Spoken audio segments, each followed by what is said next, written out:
नमस्कार दोस्तों, भोजपुरी के लेटेस्ट खबरों में आप सभी का स्वागत है। तो आज की खबरों की ओर बढ़ता है उससे पहले छोटा सा रिक्वेस्ट है, चैनल को सब्सक्राइब नहीं किया तो चैनल को सब्सक्राइब जरूर कर दिए। दोस्तों सबसे पहले खबर निकल के आ रही है खेसारी लाल की तरफ से। खेसारी लाल का एक काफी बेहतरीन सॉन्ग आने वाला है, जिस सॉन्ग का नाम है जुजू जियत रहा सैया हो। इस गाने को आप सभी को 23 तारीख सुबह 7 बजे ग्लोबल म्यूजिक जंक्शन पर रिलीज कर दिया जाएगा। गाने डांस मूवी का है, लेकिन काफी बेहतरीन गाना है। दोस्तों गाने को गाए खेसारी लाल यादव और प्रियंका सिंह। दोस्तों वीडियो गाने में नजर आएंगे फिल्म के हीरोइन श्वेता सेन और खेसारी लाल यादव।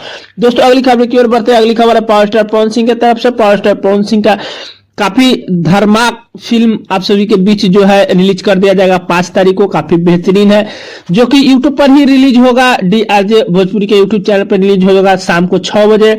फिल्म को देखिएगा, काफी बेहतरीन फिल्म बनाई गई है। अगली खबर है अरविंद अकेला कल्लू जी की तरफ से। अरविंद अकेला कल्लू जी का एक रंगदारी टाइप का गाना आने वाला है, जिस सॉन्ग का नाम है रंगदारी बिहार में।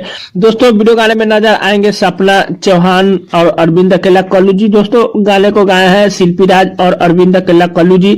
बताए दोस्तों मीरा म्यूजिक में गाना आएगा, अभी टाइम डेट नहीं बताया, बाकी जैसे टाइम डेट आएगा अपने चैनल के माध्यम से आप सभी के बीच बता देंगे। दोस्तों अगली खबर की ओर बढ़ते हैं। अगली खबर है सर्वेश सिंह की तरफ से। सर्वेश सिंह व शिल्पी राज का एक चैतावर सॉन्ग आने वाला, जिस सॉन्ग का नाम है चूल्हा फूकते फूकते। दोस्तों VR म्यूजिक पे आप सभी के बीच गाना सुबह 6:30 बजे देखने को मिल जाएगा। गाना सुनिएगा, काफी बेहतरीन गाना बनाया गया है। दोस्तों अगली खबर है शिल्पी राज की तरफ से। शिल्पी राज का भी एक गाना आने वाला है, जिस गाने का नाम है पलके में हल्के हल्के। दोस्तों शिल्पी राज गाने को गाए हुए हैं। दोस्तों ये भी गाना सुबह 7 बजे मिल जाएगा, वेब म्यूजिक पे गाना सुनिएगा। ये भी थोड़ा चैतावर टाइप के गाना बनाया गया है। तो दोस्तों आज की यही कुछ खबरें कैसी लगी नीचे कमेंट कर सकते हैं। चैनल पर नए सब्सक्राइब कर सकते हैं। दोस्तों वीडियो अच्छी लगी लाइक कर दीजिएगा। मिलते हैं नए कोई अपडेट में, तब तक के लिए धन्यवाद।